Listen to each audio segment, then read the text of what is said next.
tuberculosis testing in the I-693 process for St. Louis.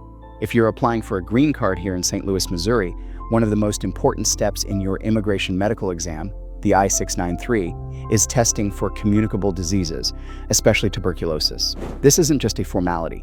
TB screening is one of the top reasons immigration medical forms get delayed, rejected, or flagged by USCIS reviewers. And if you're not prepared, it can slow down your entire immigration process. Let's break it down. When you come in for your I-693 exam with a civil surgeon, like us here in St. Louis, one of the mandatory steps is tuberculosis testing. TB is considered a Class A communicable disease under U.S. immigration law, which means it has special attention. Here's how it works. Step 1 is the IGRA blood test. That stands for interferon gamma release assay. This is now the standard for most applicants ages 2 and older. Unlike the old skin test, the IGRA doesn't require a return visit to read the results, and it avoids false positives from people who got the BCG vaccine overseas. If your IGRA test is negative, great, you're cleared for TB on your I-693. But if your IGRA test is positive, it doesn't automatically mean you have active TB. It means we need more information. At that point, the civil surgeon must order a chest X-ray to look for signs of active disease. Now, let's say your X-ray shows no active TB. In that case, you'll be marked as having latent TB infection.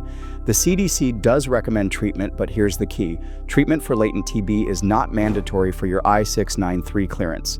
Your exam can still be approved and forwarded to USCIS as long as active TB is ruled out. But if your chest X-ray or your symptoms suggest active TB disease, that's a different story.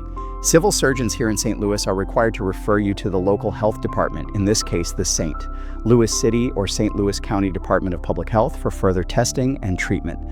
Active TB must be treated and documented before your I-693 can be approved. Until then, your exam cannot be finalized. That's federal law and there's no way around it. Now here's where people get tripped up. Sometimes applicants assume a past negative TB test or the fact that they feel fine will be enough. But USCIS requires current testing for the I-693 exam.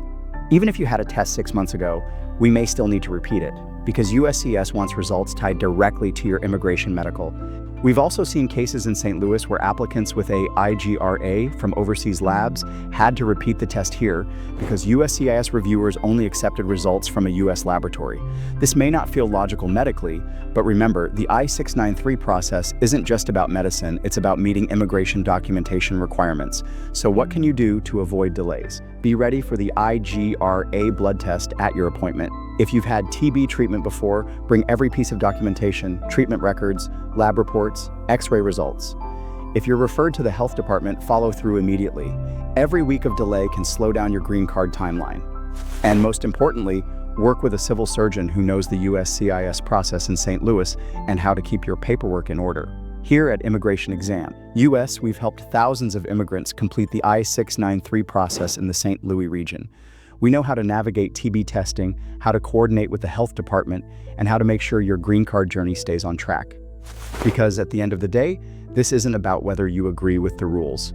It's about making sure you clear this critical step smoothly and successfully. If you're in St. Louis and need your I-693 exam, schedule with us today. Go to www.immigrationexam.us and use our secure online form. We'll make sure your TB testing and treatment are handled properly so your immigration process doesn't get delayed.